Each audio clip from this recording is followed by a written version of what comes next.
Have you ever noticed how much of your happiness depends on things outside your control? The way someone treats you, whether you get that promotion, how many likes your post receives. So much of our emotional state is tied to external validation, leaving us feeling like passengers in our own lives rather than the ones holding the wheel. It's exhausting, isn't it? But what if there was a way to reclaim that emotional independence, to build an unshakable inner calm, no matter what storms life throws your way? That's exactly what Stoicism offers, a 2,000-year-old philosophy designed to help you master your emotions, not by suppressing them, but by understanding and directing them with purpose. Marcus Aurelius, one of Stoicism's most famous practitioners, put it perfectly: you have power over your mind, not outside events. Realize this, and you will find strength. Think about that for a moment. How different would your life look if you could face setbacks, criticism, or even praise with the same steady composure? If your sense of worth came from within, not from the unpredictable reactions of others. This isn't about becoming emotionless or detached. It's about building resilience, clarity, and a deep sense of self that doesn't crumble when circumstances change. And that's exactly what we're diving into today. In this video, we'll explore 22 groundbreaking Stoic practices, each one a step toward emotional independence. These aren't just abstract ideas, they're actionable tools, tested by time and honed by everyone from ancient philosophers to modern leaders.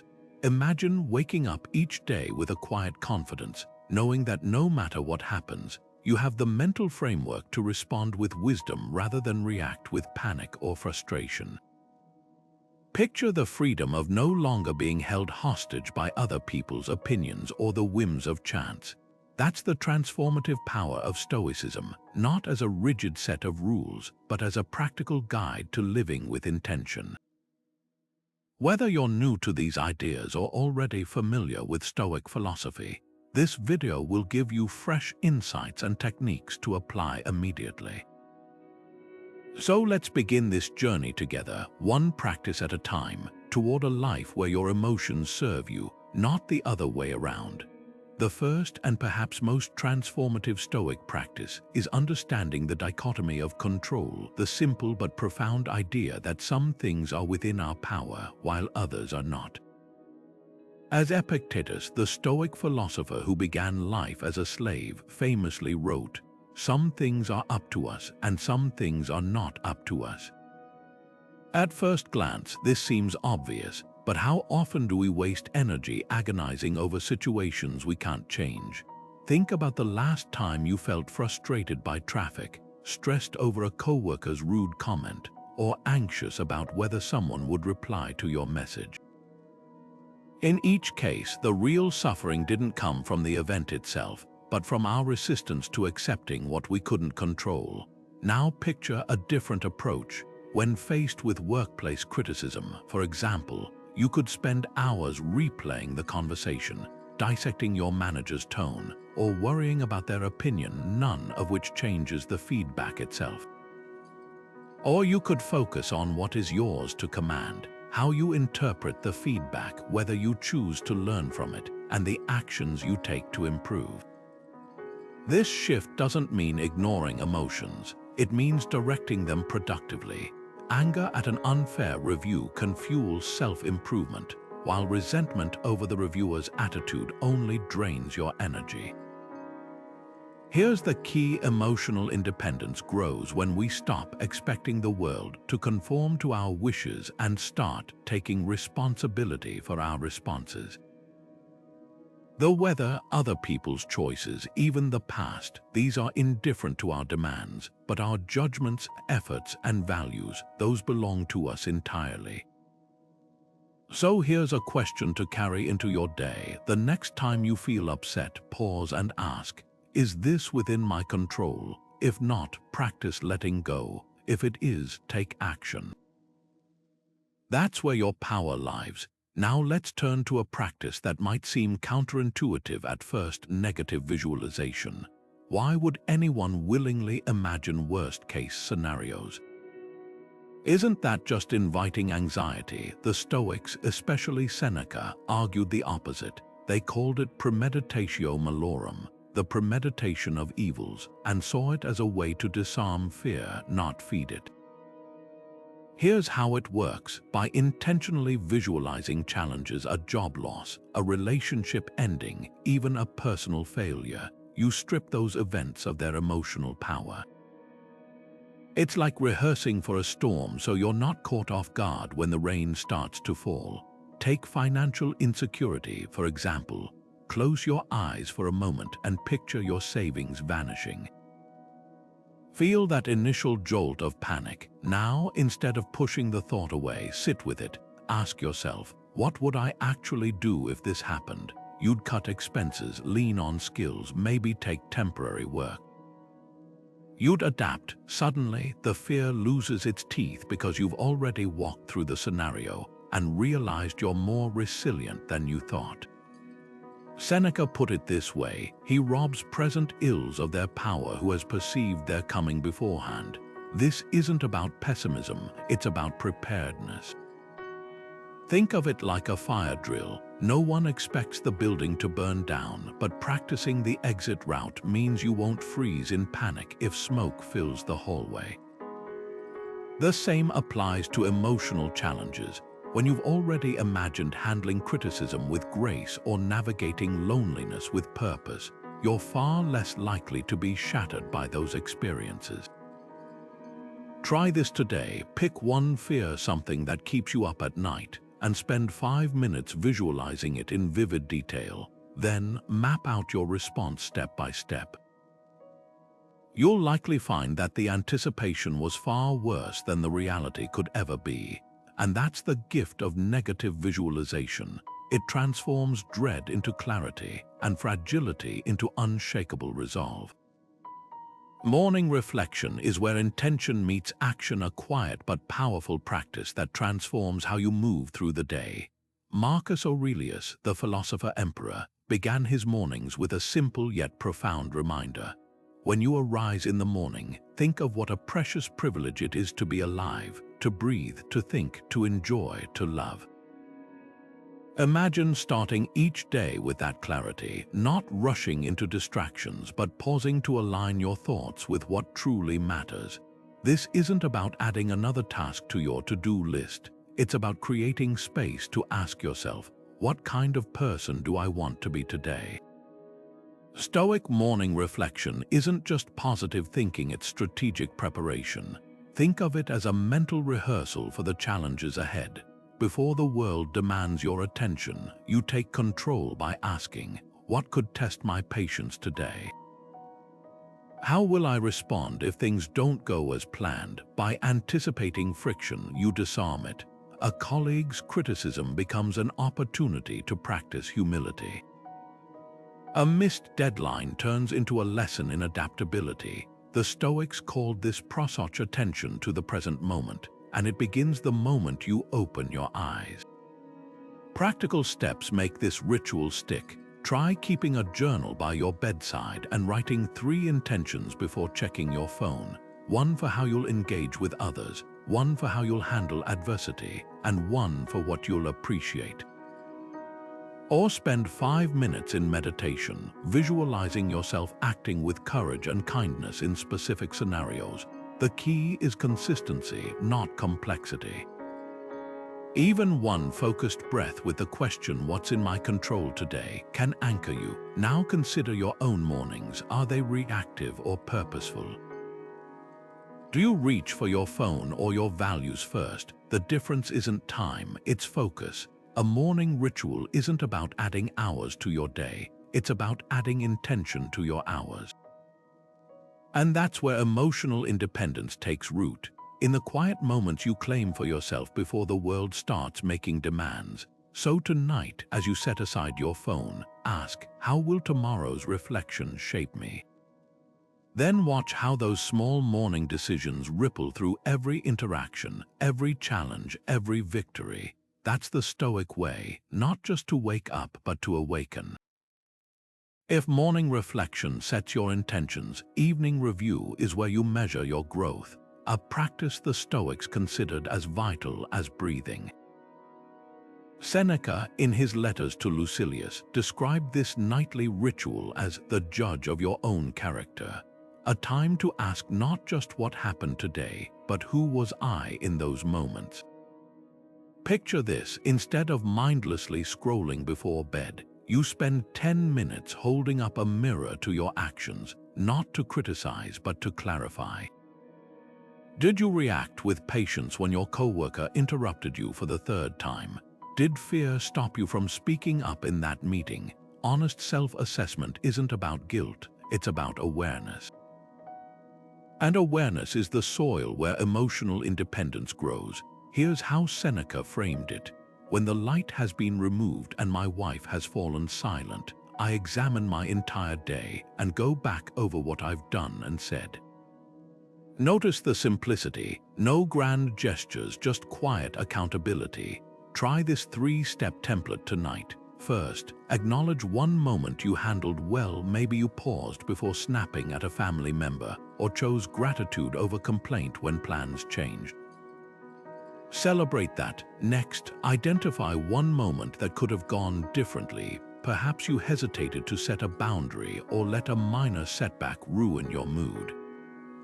Finally, decide one small adjustment for tomorrow. If I feel overwhelmed, I'll take 3 deep breaths before responding. That's it. No harsh judgments, just progress. The power of this practice lies in its consistency. Over time, you'll start noticing patterns. Maybe you're quick to help others but slow to advocate for yourself, or perhaps external validation still dictates too much of your mood. These aren't flaws, they're maps, and each evening review is a chance to redraw them. Imagine looking back a month from now and realizing you've rewritten subconscious habits simply by paying attention. That's the Stoic secret. Transformation happens in the quiet spaces between days, when you pause long enough to see yourself clearly. So tonight, before you close your eyes, ask Seneca's question: what part of today's story do I want to edit tomorrow? The answer might just change everything. Ever caught yourself spiraling because of a single negative thought? Maybe it was a self-critical voice whispering you're not good enough, or a worry about the future playing on loop like a broken record. Here's the problem: we often treat thoughts as facts, as if they're unchangeable truths rather than passing mental events. Stoicism offers a remedy: cognitive distancing, the practice of observing your thoughts without getting swept away by them. Epictetus, the philosopher who transformed his enslavement into a masterclass on inner freedom, put it bluntly: men are disturbed not by things but by the views which they take of them. In other words, it's not the thought itself that hurts you, it's your attachment to it. Let's make this practical. Imagine scrolling through social media and seeing a friend's post about their dream job, the one you also wanted. Your mind might race: they're more successful than me, I'll never catch up. Cognitive distancing steps in like a mental pause button. Instead of fusing with those thoughts, you step back and label them. There's comparison again. There's self-doubt. This isn't suppression, it's clarity. You're not denying the thought's existence, you're refusing to let it dictate your emotions. Think of it like watching clouds pass. You acknowledge them, but you don't mistake them for the sky itself. The real power lies in the gap between thought and reaction. When you notice I'm a failure morph from a passing notion to a core belief, that's when suffering takes root. But what if you could intercept that process? Try this today. The next time a stressful thought arises, add the phrase: I'm having the thought that before it. I'm having the thought that my presentation was terrible. Suddenly, the thought loses its authority. It's just words passing through, not a verdict on your worth. Emotional resilience grows in that space. The moment you realize you're not your thoughts any more than you are the weather. A storm doesn't define the sky, it just moves through it, and just like weather, thoughts change. The goal isn't to control them, it's to stop letting them control you. So tonight, when your mind replays that awkward conversation or future worry, try whispering, "This is just a thought, not a prophecy." That simple shift. That's where freedom begins. What if every obstacle in your path wasn't just something to endure, but something to embrace, even love? That's the radical heart of Amor Fati, a Latin phrase meaning love of fate. The Stoics didn't just advise accepting life's twists and turns. They urged us to welcome them as essential threads in the fabric of our growth. Consider Marcus Aurelius, who ruled Rome during plague and war, yet wrote, "The impediment to action advances action." What stands in the way becomes the way. This isn't resignation, it's alchemy, the art of transforming adversity into fuel. Centuries later, Friedrich Nietzsche, though not a Stoic himself, echoed this idea with his famous declaration, "My formula for greatness in a human being is Amor Fati, that one wants nothing to be different, not forward, not backward, not in all eternity." History offers striking examples of this philosophy in action. Take the philosopher Musonius Rufus, exiled twice from Rome for his teachings. Instead of lamenting his banishment, he turned exile into a classroom, teaching students in the barren hills of Greece. His perspective, just as the sun doesn't stop shining because clouds obscure it from our view, our purpose isn't erased by circumstances. Imagine applying that lens to your own life. That job rejection, that failed project, that unexpected illness, what if they weren't setbacks but setups for a version of yourself you couldn't have become any other way? Here's how to practice Amor Fati today. Think of one recent disappointment, a plan that fell through, a goal you missed. Now, reframe it with 3 words: "This was necessary." Maybe the rejection freed you for a better opportunity. Maybe the failure taught you a lesson success never could. The point isn't to pretend it didn't hurt, but to ask, how does this serve me? When you stop fighting reality and start collaborating with it, you unlock a profound truth. Resilience isn't just about bouncing back, it's about bouncing forward. So tonight, write down one challenge you've resisted, then finish this sentence: "This happened for me because the answer might surprise you." That's the magic of loving your fate, not because it's always good, but because it's always yours. What if the secret to strength wasn't avoiding hardship, but seeking it out on purpose? That's the counterintuitive power of voluntary discomfort, a Stoic practice that turns comfort into the enemy of resilience. The ancient Stoics weren't just theorists, they were practitioners who tested their philosophy in the crucible of daily life. Take Cato the Younger, a Roman senator who deliberately wore threadbare robes in public, walked barefoot through snow, and ate plain meals, not because he had to, but because he chose to. His reasoning: we should train ourselves to desire little so that nothing can ever be taken from us. This isn't about masochism or denying life's pleasures. It's about immunization. Think of it like a vaccine, small, controlled exposures to discomfort that build immunity against life's inevitable hardships. When you voluntarily skip a meal, you're not punishing your body, you're reminding yourself that hunger won't break you. When you take a cold shower, you're not just shocking your system, you're proving that temporary discomfort doesn't dictate your mood or choices. The Stoics called this ascesis disciplined practice, and its benefits are startlingly modern. Research shows that controlled exposure to mild stressors, like cold therapy or intermittent fasting, can actually increase stress tolerance over time. Start small but meaningful. Try turning off your phone for an evening and sitting with the discomfort of boredom. Walk a longer route home in the rain instead of hailing a cab. Say no to that extra snack when you're not truly hungry. These aren't grand gestures, They're micro-resistance training for your willpower. The goal isn't to make life harder, but to reveal how much easier it becomes when you stop fearing minor inconveniences. Here's your challenge. Pick one voluntary discomfort this week, something that nudges you slightly outside your routine but doesn't harm you. It could be waking up 30 minutes earlier without hitting snooze or having a difficult conversation you've been avoiding. Notice what happens when you lean into the discomfort instead of fleeing it. That flutter in your chest, that's not weakness, it's the feeling of your comfort zone expanding. And with each small act of defiance against ease, you're rewriting your relationship with adversity itself. Because true freedom isn't the absence of challenges, it's the certainty that you can meet them. Close your eyes for a moment and picture this. You're floating high above the earth, watching your life unfold from a distance. Your home just a speck, your daily struggles barely visible. This is the Stoic exercise known as the view from above, a mental tool for cutting through life's noise and reclaiming clarity.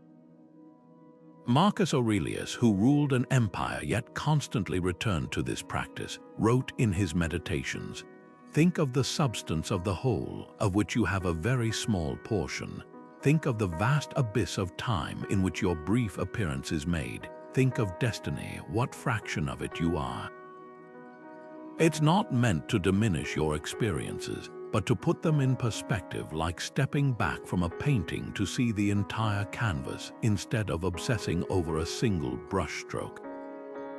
How does this reduce emotional reactivity? Imagine you're stuck in traffic, late for an important meeting, your frustration boiling over. Now shift to the cosmic view. The line of cars becomes a tiny vein on a vast planet, your appointment one moment in centuries of human activity.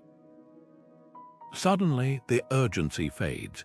This isn't about dismissing your feelings, it's about recognizing that most of what upsets us loses its power when seen against the backdrop of time and space.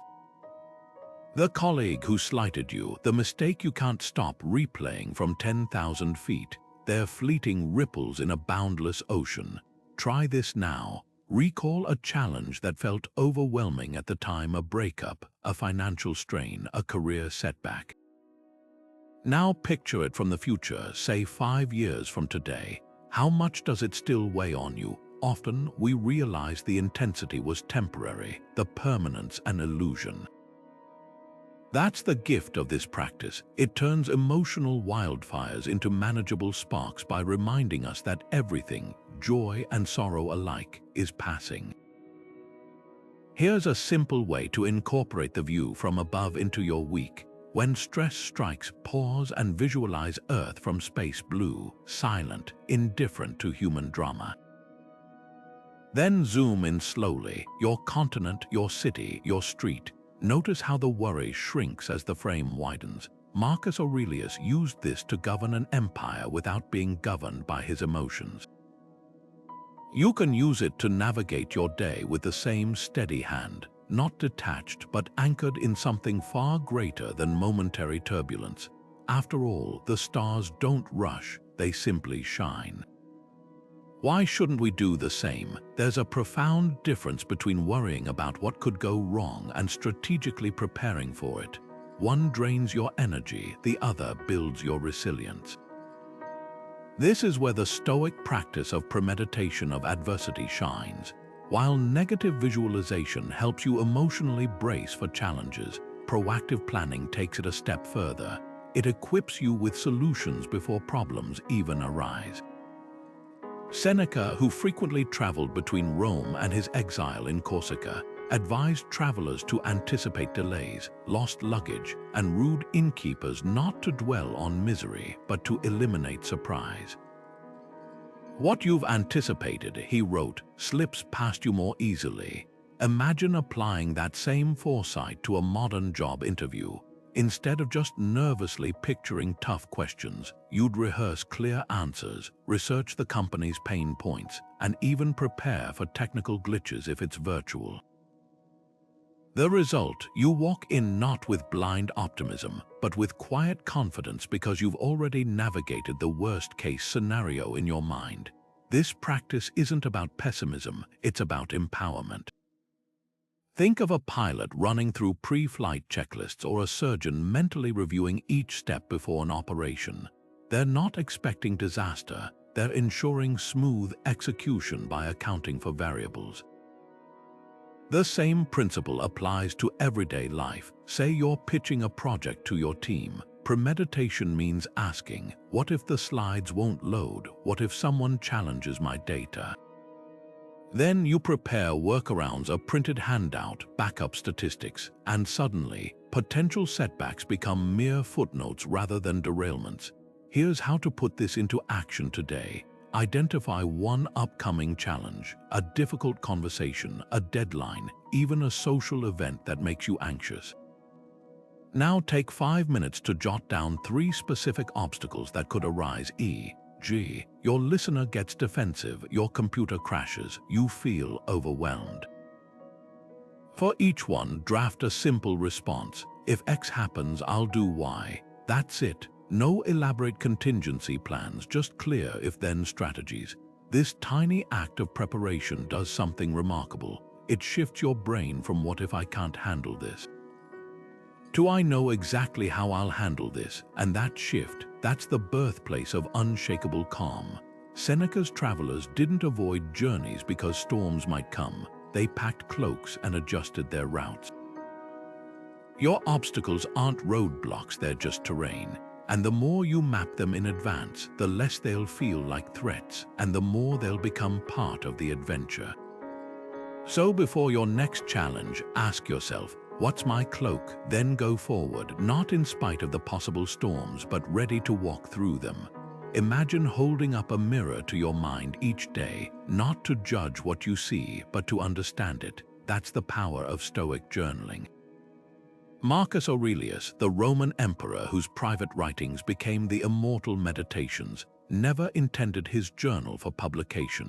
He wrote to himself for himself, wrestling with questions like, why am I so angry? And what virtue can I practice today? Those pages weren't just reflections, they were his training ground for emotional mastery. Centuries later, we can still feel the raw honesty in his words. You have wandered all over and finally realized you never found what you were after, how to live. Not in textbooks, not in war, not in wealth, here and only here. That here was his journal. Why does writing work so well for emotional clarity? Thoughts swirl in our minds like leaves in a storm, chaotic, overlapping, hard to grasp. But when you put pen to paper, something remarkable happens. The storm stills. Suddenly, that vague anxiety about work becomes a specific fear. I'm behind on the project because I'm avoiding a tough conversation with my teammate. Now you've got a problem you can solve, not just a feeling to endure. The Stoics called this prosach attention, and journaling is its sharpest tool. It forces you to translate emotional static into actionable language. Try this tonight. Set aside 10 minutes and ask 3 questions adapted from Epictetus. First, what did I try to control today that wasn't mine to command? Maybe you stressed over a friend's life choices or raged at a delayed flight. Writing it down reveals the futility and frees you to redirect that energy. Second, where did I act contrary to my values? No shame, just observation. Did you snap at your partner when patience was your intention? Note the gap between aspiration and action. Finally, what's one small victory? Even spotting a single mindful moment. I paused before reacting to that email builds self-trust. Marcus didn't write in polished prose. He scribbled reminders, admonishments, and hard-won insights. Your journal can be just as messy. The key is consistency, not perfection. Think of it as emotional archaeology, each entry unearthing another layer of self-awareness.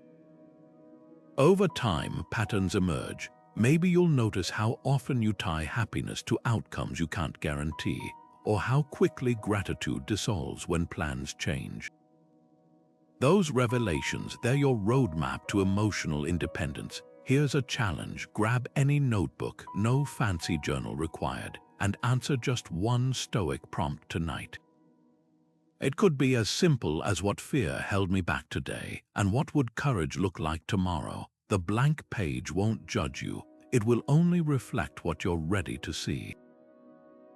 And that reflection, day by day, becomes the clearest mirror of all, not showing who you are, but who you're becoming. Death might seem like the darkest of subjects. Why would anyone want to dwell on it? Yet the Stoics turned this universal truth into one of their most liberating practices, Memento Mori, the remembrance that you will die. Far from being morbid, this exercise was designed to sharpen your appreciation for life while dissolving petty anxieties. Seneca, in his letters to Lucilius, put it bluntly: "You live as if you were destined to live forever. No thought of your frailty ever enters your head." What if confronting life's impermanence could actually set you free? Picture this. You're stuck in an endless meeting, debating the color scheme of a presentation, when suddenly someone whispers in your ear, "This could be your last day." Would you still care about the shade of blue in the pie chart? Of course not. You'd walk out and call your loved ones, finish that project you've been postponing, or finally tell someone how much they mean to you. That's the power of Memento Mori. It acts like a mental filter, separating what truly matters from what merely clutters your mind. The ticking clock isn't meant to paralyze you, it's meant to clarify you. Seneca's letters are filled with urgent reminders about time's fragility. "It's not that we have too little time," he wrote, "but that we waste so much of it." He describes people who delay living until some future milestone, retirement, a promotion, when the kids leave home only to realize too late that life was passing them by all along. The Stoics didn't see death as a distant event. They saw it as a constant companion, one that could whisper, "Is this how you want to spend your precious hours?" Whenever they drifted into pettiness or procrastination, here's the paradox: by accepting that everything ends, your career, your relationships, even your favorite mug, you stop clinging so tightly to trivialities.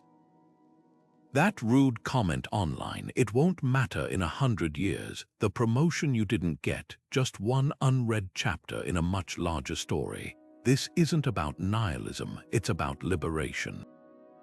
When you stop pretending you have forever, you start using your time like the finite resource it is.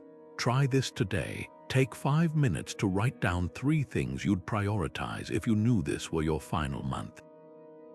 Then ask, what's stopping me from doing them now? Often, the barriers are illusions: fear of embarrassment, perceived lack of time, or the false security of someday. The Stoics would argue that death is the ultimate accountability partner, not because it's grim, but because it refuses to let you lie to yourself about what counts. So tonight, as you turn off the light, let one question linger. If not now, when? The answer might just change everything. Ever notice how quickly a single moment can spiral into full-blown anger? Someone cuts you off in traffic, and before you know it, your heart's racing, your hands are clenched, and you're shouting words you'd never use in a calm moment. That instant flare-up isn't just an emotion, it's a choice, though it rarely feels like one in the heat of the moment. This is where the Stoic discipline of assent comes in, a practice Epictetus called the first and greatest task of philosophy. It's the art of pausing between stimulus and response, that critical gap where freedom actually lives.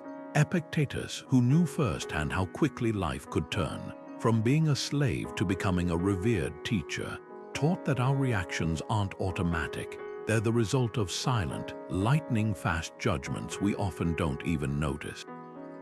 Here's how it works. When someone honks at you aggressively, your mind doesn't just register noise, it instantly slaps on a label: "That jerk is disrespecting me." That label, not the honk itself, is what fuels the rage. The discipline of assent interrupts that chain. Instead of letting the judgment slide by unchecked, you learn to catch it midair and ask, is this interpretation true? Is it helpful? Let's make this concrete. Imagine you're driving home after a long day and a car swerves into your lane without signaling. Your stomach tightens, your foot hovers near the brake, and your brain serves up a story. They did that on purpose. Now here's the pivot point, the Stoic pause. In those 5 seconds before you lay on the horn or tailgate them, you have a choice. You could assent to the thought, yeah, they're a terrible driver, or you could question it, maybe they didn't see me. Maybe they're rushing to the hospital. The event stays the same, the suffering changes based on what you tell yourself about it. This isn't about suppressing emotions, it's about scrutinizing the hidden assumptions that create them. Road rage is just one example. The same principle applies when your coworker sends a terse email, they're undermining me, or your partner forgets an errand, they don't care. Every time you feel a surge of negativity, there's a silent narrative at work. The discipline of assent trains you to spot that narrative before it hijacks your behavior. Your challenge today: practice the 5-second pause. The next time you feel a negative reaction bubbling up, whether it's irritation at a slow grocery line or frustration with a distracted friend, freeze. Count to 5 in your head, and in that space, ask 2 questions. What story am I telling myself about this? Is there another way to see it? Those 5 seconds might feel like an eternity at first, but that's where your power lies. As Epictetus put it, it's not events that disturb people, but their judgments about events. Master the pause, and you master the emotion, not by fighting it, but by seeing through it. Think of it like a mental sandbox, a space to play with different interpretations before committing to one. What if that honking driver wasn't rude but panicked? What if that curt email wasn't passive-aggressive, just rushed? The more you exercise this muscle, the clearer it becomes. Most emotional storms aren't caused by the world around you, but by the invisible sentences you whisper to yourself about it. And those sentences, you can rewrite them anytime, one 5-second pause at a time. Imagine losing something you cherish, a favorite watch, a family heirloom, maybe your phone with years of photos. Your stomach drops, right? Now picture this. The Stoics would call that attachment the real problem, not the loss itself. This is the essence of practicing indifference, not in the sense of not caring, but in understanding what truly deserves your emotional investment. Epictetus, who began life as a slave and lost everything before becoming a philosopher, drew a razor-sharp line. Some things are up to us, and some things are not up to us. Your possessions, reputation, even your health, those fall into the second category. Your judgments, values, and actions, those are yours alone. This isn't apathy, it's precision. Apathy shrugs at everything. Indifference discerns. Think of it like packing for a trip. You carefully choose what goes in your suitcase, your character, your efforts, and accept that the airline might lose your luggage, external outcomes. The Stoics weren't saying, don't enjoy your watch. They were saying, don't let its loss break you. When Marcus Aurelius wrote, take away your opinion about the thing, and there's no more harm done, he wasn't dismissing pain. He was offering a tool to contain it. Here's how this plays out in real life. You spend months saving for a new car, only to get a dent in the door a week after buying it. The indifferent response isn't who cares. It's I care, but not more than I care about my peace of mind. The dent doesn't diminish the car's function, your savings, discipline, or the joy of driving, unless you let it. Try this today. Grab a sheet of paper and draw 2 columns. In the first, list things you think matter deeply: your job title, your social media following, that designer coat. In the second, list what truly shapes your life: your integrity, how you treat strangers, the courage to keep growing. The gap between those columns, that's where Stoic indifference works. It's not about erasing desire, it's about knowing which desires control you. Epictetus warned his students, if you wish your children and your wife and your friends to live forever, you are foolish. Harsh, maybe, but liberating, absolutely. Because when you stop demanding that externals align perfectly, you start noticing how much was already within you all along. The car dents, the lost watches, the criticism they're just weather, your inner sky, that's yours to keep clear. What if the path to emotional freedom wasn't about adding more strategies, more habits, more control, but about letting go?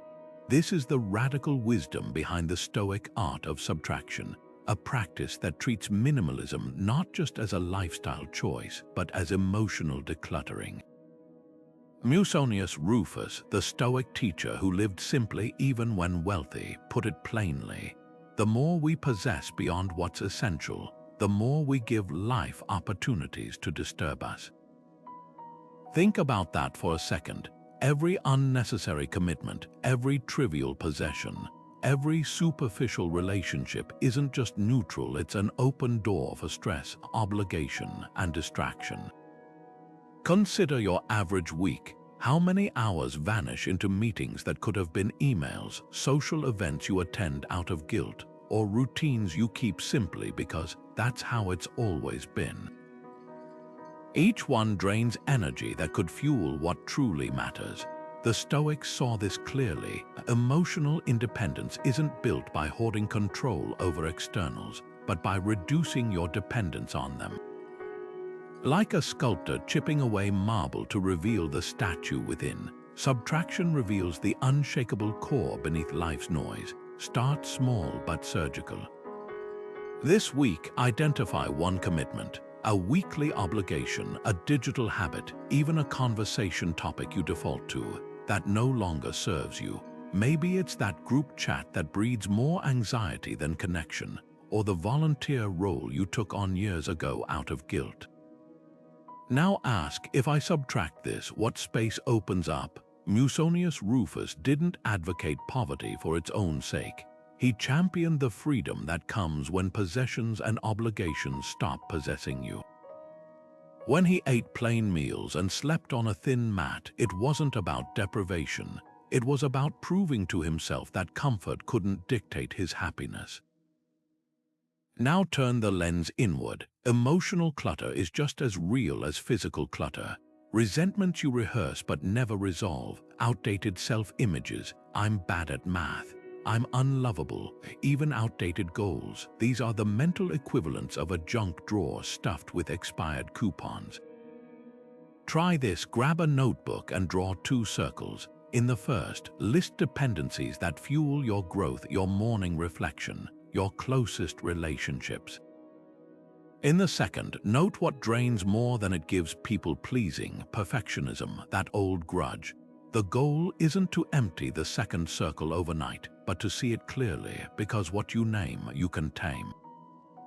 Here's the paradox: by removing, you gain. Subtract a superficial friendship, and depth finds room in the remaining ones. Delete that time-sucking app, and creativity fills the void. The Stoics knew this 2,000 years before Marie Kondo. Joy expands in empty spaces. So tonight, as you set aside your phone, ask yourself, what's one thing I'm ready to release? Not because it's bad, but because you're too alive to be weighed down by what no longer serves. That's the art of subtraction, not loss, but liberation. When faced with a difficult decision or overwhelming emotion, have you ever wondered what someone you admire would do in your place? That's the essence of role model meditation, a Stoic practice that turns inspiration into action by inviting you to step into the shoes of those who embody the virtues you aspire to. Marcus Aurelius, who often wrote about emulating his own mentors, put it bluntly: when you need encouragement, think of the qualities the people around you have: the energy of one, the modesty of another, the generosity of a third. Nothing is as encouraging as when virtues are visibly embodied in the people around us. This isn't about imitation for its own sake. It's about creating a mental compass for moments when your own judgment feels clouded. Imagine you're about to walk into a high-stakes negotiation, your palms sweating, your mind racing with worst-case scenarios. Now pause and ask, what would Epictetus do?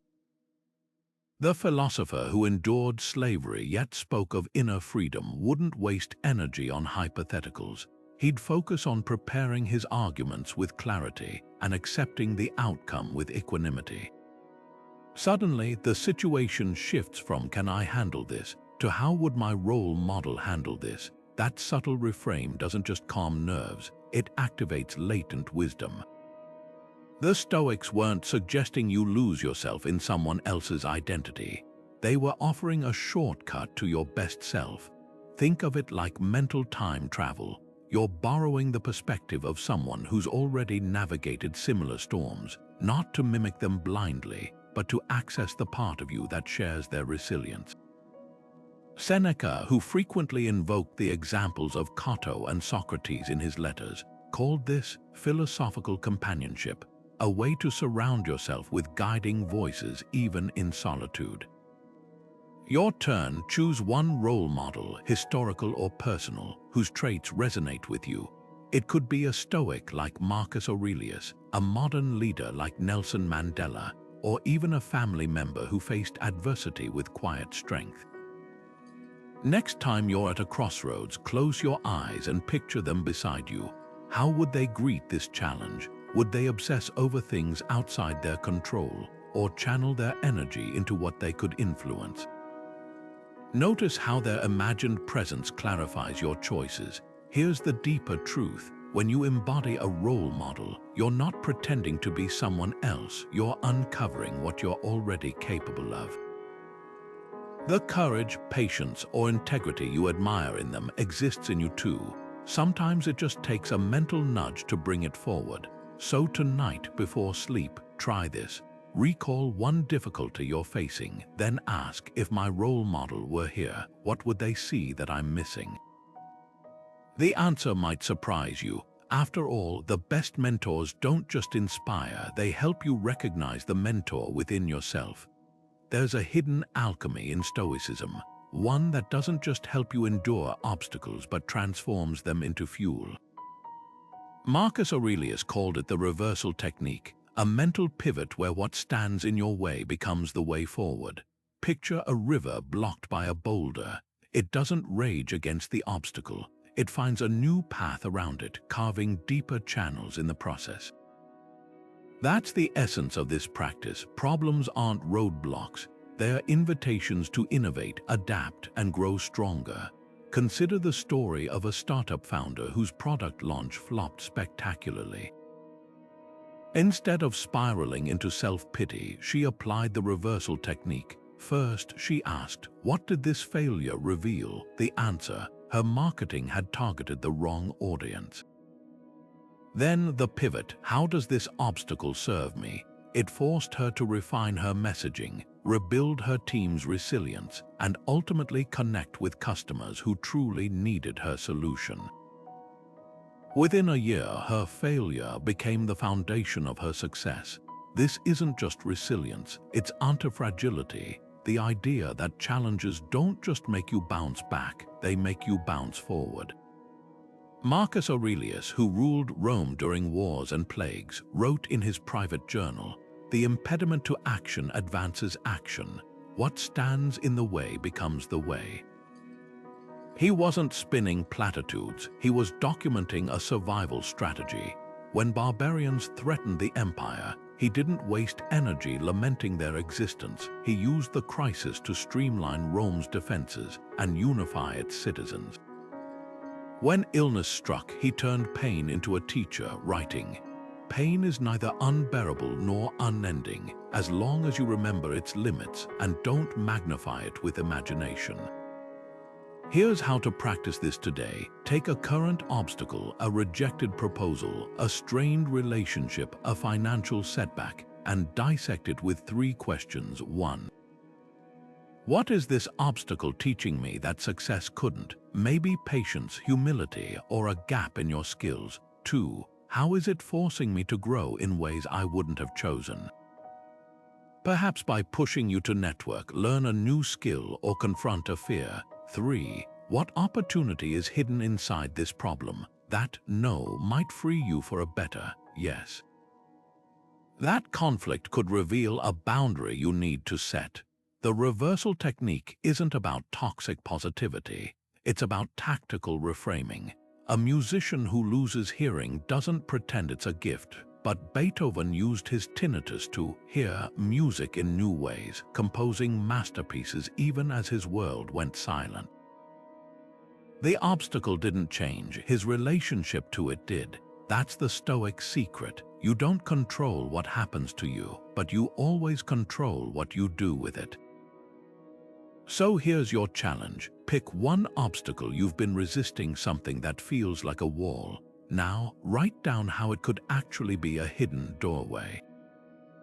Not by denying the difficulty, but by asking, if this were happening for me, not to me, what might the reason be? The answer won't erase the obstacle, but it might just reveal the path carved into its side. After all, a sword isn't forged by avoiding the fire, it's shaped by it. Your obstacles aren't stopping you, they're sharpening you. Words carry invisible weight, each one a spark that can either light a fire or warm a room.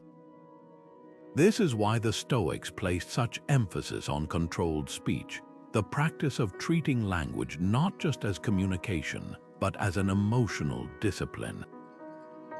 Epictetus, who knew the power of words firsthand, both as a slave hearing cruel commands and later as a teacher shaping minds, warned his students, first learn the meaning of what you say and then speak. At first glance, this seems like simple advice, but unpack it, and you'll find a radical tool for emotional independence. How many conflicts, regrets, or sleepless nights began with words spoken too quickly, too harshly, or too carelessly? Let's ground this in reality. Picture a heated argument with a partner, one where frustration boils over into phrases like "you always" or "you never." In that moment, speech isn't just expressing emotion, it's amplifying it.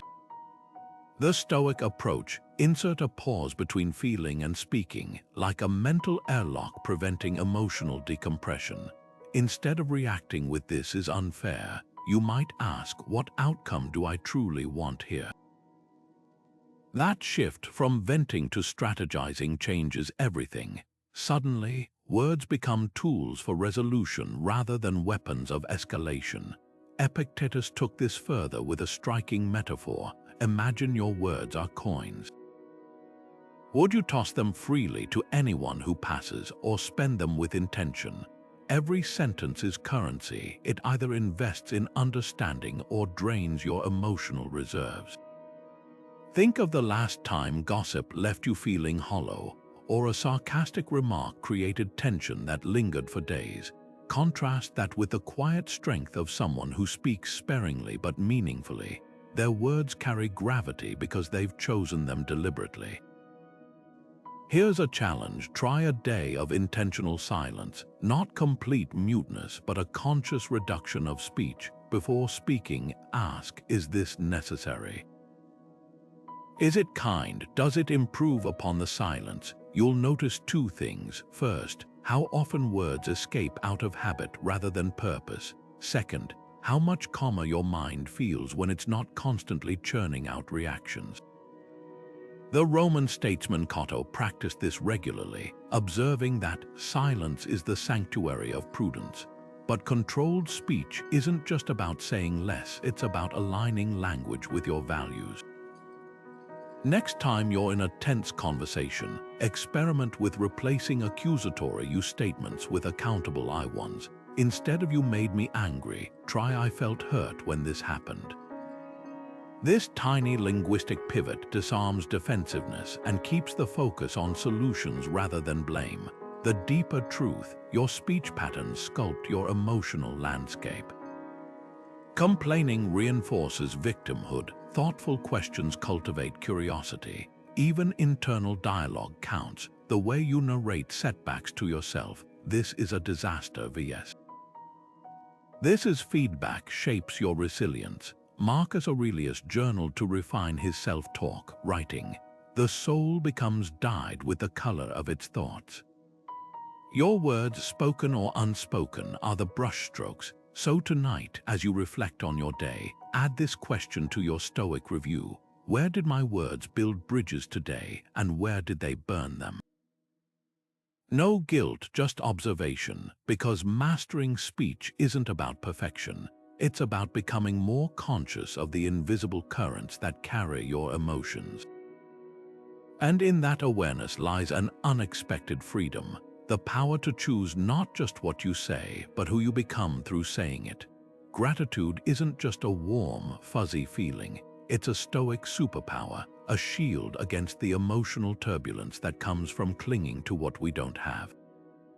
Picture this: you're stuck in traffic, late for an appointment, your frustration mounting with every honk of the horn. Now shift the lens. What if, instead of fixating on the delay, you notice the fact that you have a car to sit in, the health to drive it, and a destination worth rushing toward? That's Stoic gratitude in action, not denying life's irritations, but refusing to let them overshadow life's gifts. Seneca, who wrote letters on gratitude while exiled to a barren island, put it plainly: true happiness is to enjoy the present without anxious dependence upon the future. This practice cuts to the heart of emotional dependency. When we tie our happiness to external milestones, a promotion, a compliment, a perfect relationship, we hand over the reins of our well-being to forces beyond our control. Gratitude reclaims those reins. It's not about ignoring hardships. It's about anchoring yourself to what persists even when circumstances crumble. The roof over your head, the ability to breathe without pain, the quiet moment of dawn before the world wakes up, these are the Stoics' true riches. Marcus Aurelius began his days by listing them. When you arise in the morning, give thanks for the light, for your life, for your strength. Give thanks for your food and for the joy of living. Here's how to wield gratitude as a shield. Start a daily list not of grand, abstract blessings, but of mundane, tangible ones. The smell of coffee, the way sunlight filters through your window, the text from a friend that made you smile. Seneca advised his friend Lucilius to do this nightly, writing, "Let us go to our sleep with joy and gratitude. Let us say, I have lived today." The magic lies in specificity. Instead of, "I'm grateful for my family," try, "I'm grateful for the way my sister laughed at my terrible joke this morning." The more precise the gratitude, the more it fortifies you against comparison or discontent. Now the Stoic twist: extend this thankfulness to difficulties, not by pretending they're pleasant, but by asking, "What is this teaching me?" A missed flight becomes a chance to practice patience. A work critique sharpens your skills. Even grief, as brutal as it is, testifies to love's depth. Epictetus, who endured slavery, framed it this way: what upsets people is not things themselves, but their judgments about these things. Gratitude recalibrates those judgments. Try this tonight. Pick one current struggle, a setback, a conflict, a fear, and finish the sentence: "I'm grateful for this challenge because maybe it revealed a hidden strength, deepened a relationship, or simply reminded you that you're alive enough to feel it." That's the alchemy of Stoic gratitude. It doesn't change the world around you, but it transforms how you stand within it. And in that shift, you'll find an independence no circumstance can shake. We make plans with such certainty. I'll land that promotion by next year. I'll take that dream vacation in June. I'll finally start my business by spring, as if the universe owes us smooth passage. But life rarely unfolds as neatly as our calendars. That's where the Stoic reserve clause comes in, a simple but transformative habit of adding 2 words to every plan, fate permitting. Epictetus, who compared life to a sea voyage, put it this way: if you plan to sail to Athens, what's within your power? Choosing the ship, packing provisions, studying the weather. What's not storms, pirates, shipwrecks? The wise sailor prepares diligently but whispers, if nothing prevents me. This isn't pessimism, it's precision. By acknowledging that our control has limits, we stop treating disruptions as personal betrayals and start seeing them as part of the journey.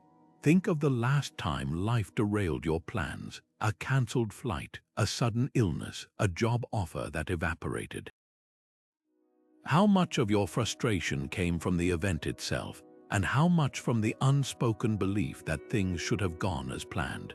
The reserve clause acts like a mental pressure valve, releasing that should before it can poison your perspective. A modern example: instead of declaring "I'll run a marathon this year," the Stoic approach would be "I'll train for a marathon, fate permitting." The intention stays strong, but the emotional stakes shift. If an injury sidelines you, it's not a failure, it's just fate exercising its veto power, something you'd already accounted for. This practice isn't about passivity, it's about focus. When you attach fate permitting to your goals, you're not surrendering agency, you're clarifying where your agency actually lies. Your career ambition isn't "I'll become CEO," it's "I'll develop leadership skills and seize opportunities, fate permitting." The first version ties your self-worth to an outcome you can't fully control. The second directs energy toward actions you can control, leaving room for life's unpredictability. Marcus Aurelius, despite being emperor, reminded himself daily, "You can commit to action but not to outcomes. Try this today. Pick one current goal or plan something you're emotionally invested in. Now rewrite it with the reserve clause. I'll finish my degree, fate permitting. I'll buy a home, fate permitting." Feel how the mental grip loosens. That's not resignation, it's resilience.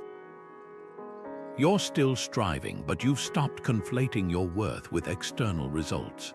The paradox: this very detachment often makes you more effective, because you're no longer paralyzed by the fear of things going wrong. Epictetus' sailing analogy holds a final gem. Storms don't ruin voyages for sailors who expect them, they just adjust the sails. Your dreams aren't fragile because fate might intervene. They're durable because you've built them with that possibility in mind. So the next time you set a goal, whisper those two words, not as a doubt, but as a declaration of sovereignty over the only thing that's ever truly yours: your effort, your attitude, your peace. The rest, that's the adventure. What if comfort, the very thing we chase, is quietly eroding our resilience? That's the provocative question at the heart of Stoic self-denial. Experiments, deliberate, temporary breaks from life's conveniences designed to prove how little we actually need to thrive. Diogenes, the philosopher who lived in a barrel and owned nothing but a wooden bowl until he saw a child drinking from cupped hands and threw even that away, embodied this practice to its extreme. His radical simplicity wasn't about poverty, it was about liberation. By willingly embracing discomfort, he demonstrated something startling: the less you depend on externals, the freer you become. Modern life offers endless comfort: streaming services that cater to our every mood, smartphones that deliver instant gratification, climate-controlled homes that shield us from even minor inconveniences. But here's the paradox: the more insulated we become from discomfort, the more a delayed package or a lukewarm coffee feels like a crisis. Stoic self-denial interrupts this cycle. It's not about punishing yourself, it's about rewiring your relationship with ease. Think of it like muscle training. You wouldn't expect to lift heavier weights without progressively challenging your muscles. Why would emotional resilience be any different? Start small but intentional. Try a digital detox week and no social media, no streaming, no mindless scrolling. Notice what happens when you remove the constant drip of dopamine hits. At first, boredom might feel unbearable, but sit with it, that restless urge to check your phone. It's revealing how much of your attention is hijacked by habit, not need. or challenge yourself to give up one daily comfort for 24 hours. Skip the morning coffee, take a cold shower, or eat a simple meal of rice and vegetables. The goal isn't to prove you're tough. It's to observe how quickly your mind adapts when you stop treating comfort as a requirement for happiness. Diogenes didn't sleep in the cold to impress anyone. He did it to prove to himself that he could. That's the real lesson here. Self-denial isn't about deprivation, it's about discovery. Each time you willingly step away from a comfort, you're gathering evidence that you're more adaptable than you think. Miss your morning caffeine fix. By noon, you'll realize the headache passes. Go without air conditioning on a warm night. You'll survive and maybe even sleep more deeply. These experiments peel back the illusion that happiness hinges on perfect conditions. Here's your invitation. Pick one comfort to renounce this week. It could be as simple as leaving your phone in another room for an evening, or wearing slightly less warm clothing on a chilly walk. When the craving for that comfort arises, don't distract yourself. Lean into the sensation. Ask, what does this discomfort feel like in my body? What story am I telling myself about why I need this? You'll likely find the discomfort is fleeting, but the confidence it builds lasts. Because true emotional independence isn't about controlling your environment, it's about knowing that no matter what changes, you'll still be you. And that's a comfort no one can take away. Every decision, no matter how small, is a fork in the road. One path led by impulse, the other by intention. The Stoic pause is the moment where you choose.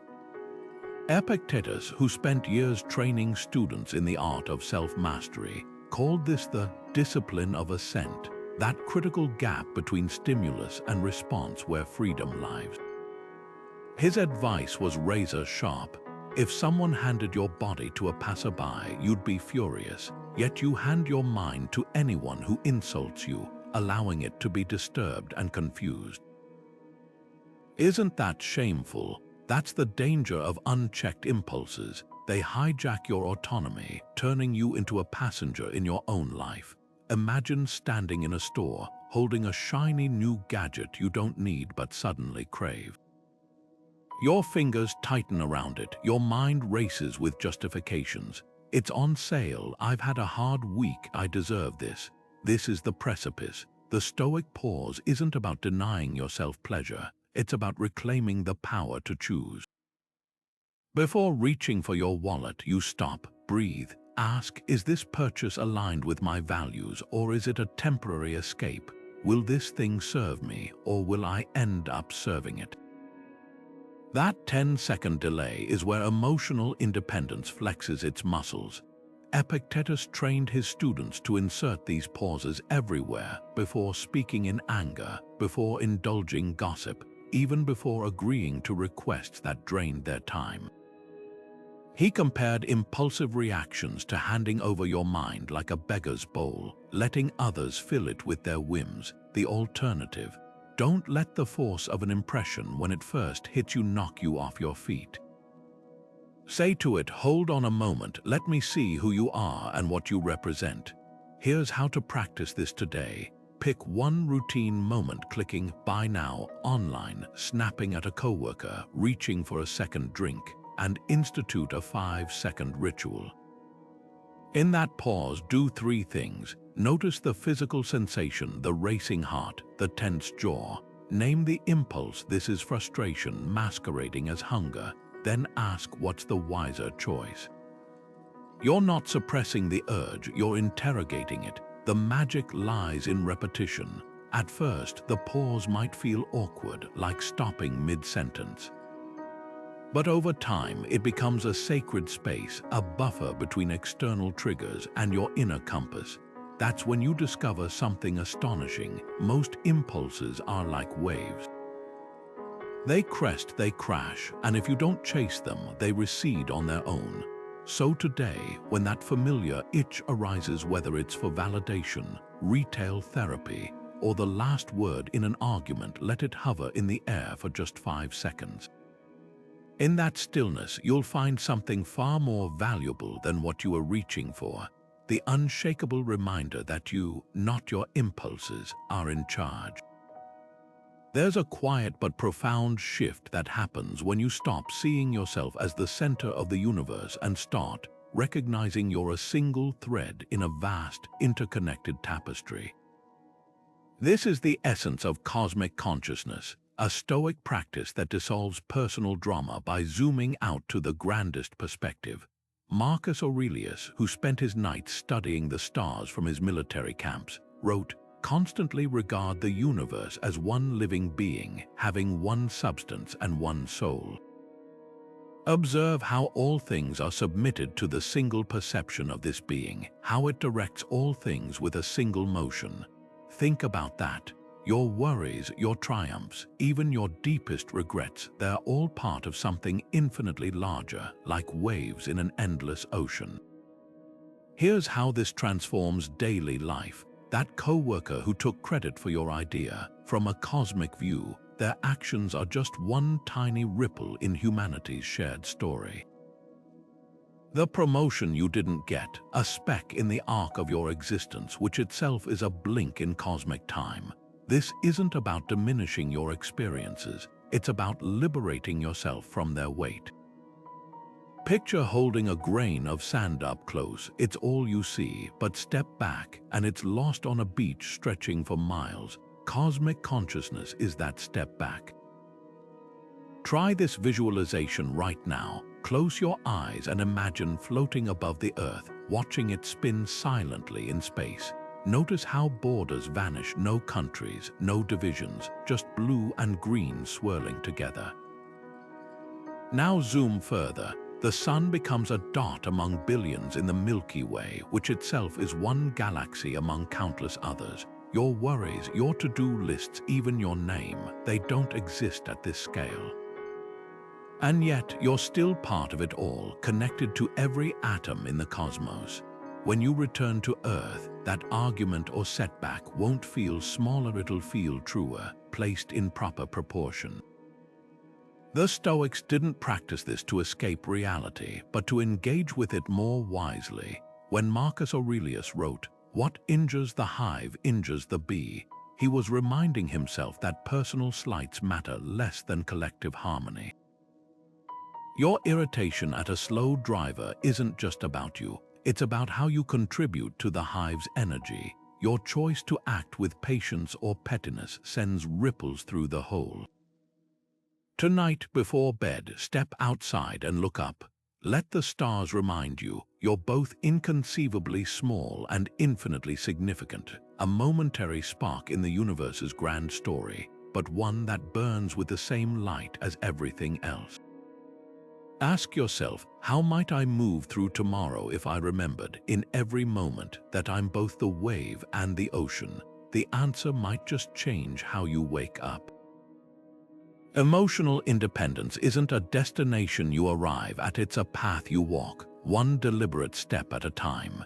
These 22 Stoic practices aren't just tools, they're invitations to rebuild your relationship with reality, to stop waiting for the world to bend to your will and start mastering how you respond to its twists. Think of them like daily mental hygiene, brushing away irrational fears, flossing out unnecessary dependencies, rinsing with perspective. From the morning reflection that sets your compass to the evening review that maps your progress, from loving fate to practicing voluntary discomfort, each technique is a thread in the tapestry of resilience. And here's the liberating truth: you don't need to perfect them all at once. This isn't about becoming a Stoic sage overnight. It's about showing up each day, choosing one small way to reclaim your inner sovereignty. Seneca, who wrote letters on philosophy until his final hours, captured this beautifully. As long as you live, keep learning how to live. That's the heartbeat of Stoicism, not rigid dogma, but lifelong growth. Maybe today you'll pause before reacting to a rude comment, recognizing it as an opportunity to exercise the discipline of assent. Tomorrow, you might try negative visualization, discovering how premeditating fears steals their sting. Or perhaps you'll end your day with gratitude, listing 3 ordinary miracles you'd normally overlook.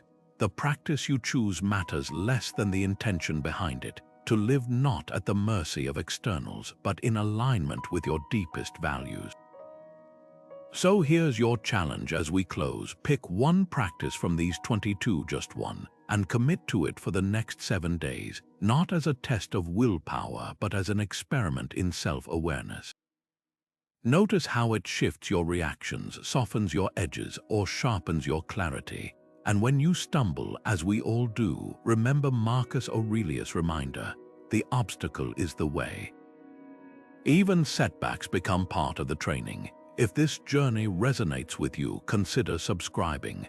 We explore timeless wisdom weekly, turning ancient philosophy into modern tools for thriving. But for now, take this with you. Emotional independence begins the moment you realize you've always held the keys. You just needed to stop searching for them outside yourself. The Stoics handed you the map. The next step: start